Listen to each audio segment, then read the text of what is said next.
الحمدللہ رب العالمین والصلاة والسلام علی سید المرسلین اما بعد فاعوذ باللہ من الشیطان الرجیم بسم اللہ الرحمن الرحیم درود پاک پڑھ لیجئے اللہم صلی علی سیدنا و مولانا محمد و بارک وسلم صلاة و سلام علیکہ یا سیدی یا رسول اللہ۔ نبی مکرم صلی اللہ علیہ وسلم کی عاجزی انکساری کے حوالے سے ہم جو ہے وہ سماعت کر رہے تھے۔ حضرت انس رضی اللہ تعالیٰ عنہ فرماتے ہیں کہ حضور علیہ السلام اپنے غلاموں کی دعوتوں کو بھی قبول فرما لیا کرتے تھے۔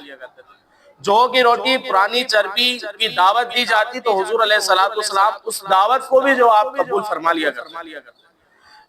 مسکینوں کی بیمار پرسی فرماتے تھے، فقیروں کے ہم نشینی فرماتے تھے، مطلب فقیروں کے ساتھ ہی حضور علیہ السلام جو وہ بیٹھ جایا کرتے تھے اور اپنے صحابہ رضی اللہ تعالیٰ عنہم کے درمیان مل جل کر نشست فرماتے تھے۔ تب صحابہ کرام علیہ رضوان بھی جو ہے وہ حضور علیہ السلام ان کے ساتھ ہی جو وہ بیٹھا بھی کرتے۔ تو یہ حضور علیہ السلام کی یہ بھی عاجزی انکساری ہے۔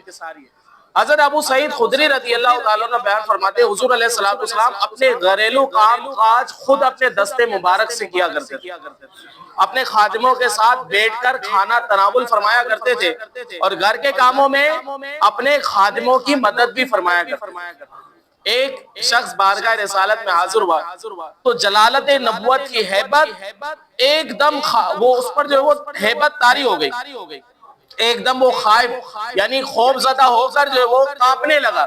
تو رسول کریم علیہ السلام نے ارشاد فرمایا کہ تم بالکل مجھ سے نہ ڈرو، تم بالکل نہ ڈرو، میں نہ کوئی بادشاہ ہوں نہ کوئی جبار حاکم، میں تو قریش کی ایک عورت کا بیٹا ہوں جو خشک گوشت کی بوٹیاں کھایا کرتی تھی۔ مطلب عاجزی انکساری کا معاملہ دیکھیں، حضور نبی کریم صلی اللہ علیہ وسلم نے کس قدر عاجزی اور انکساری فرمائی۔ اسی طرح فتح مکہ جب ہم سنتے ہیں، فتح مکہ سے مراد جو وہ مسلمانوں کو بہت بڑی کامیابی ہے۔